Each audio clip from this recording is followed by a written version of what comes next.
నమో భగవతే వాసుదేవాయ నమః. ఇవాళ మన భగవద్గీత శ్లోకం షష్ఠోధ్యాయం ఆత్మ సంయమ యోగంలోని 28వ శ్లోకం. యుంజన్నేవం సదాత్మానం యోగీ విగత కల్మషః సుఖేన బ్రహ్మ సంస్పర్శం అత్యంతం సుఖమశ్నుతే. ఈ శ్లోకానికి అర్థం, ఎల్లప్పుడూ తన మనసును ఆత్మలో నిలిపి ధ్యానం చేస్తూ ఉండే యోగి పాపరహితుడవుతాడు. అతడు సులభంగా పరబ్రహ్మను అనుభవించి పరమానందాన్ని, అంటే శాశ్వతమైన సుఖాన్ని పొందుతాడు. By constantly disciplining the mind in meditation, the yogi becomes free from all impurities. He easily experiences contact with Brahman and attains supreme eternal bliss.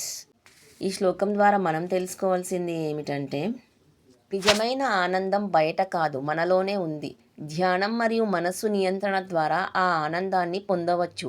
ఆధ్యాత్మికత సాధన ఫలితం శాశ్వతమైన శాంతి. నిరంతర ధ్యానం ప్లస్ మనస్సు శుద్ధి ప్లస్ బ్రహ్మానుభూతి = పరమానందం. మనమందరం భగవద్గీతను చదివి విని జ్ఞానాన్ని పెంచుకొని ధర్మాన్ని కాపాడుకుందాం. ధర్మో రక్షతి రక్షితః.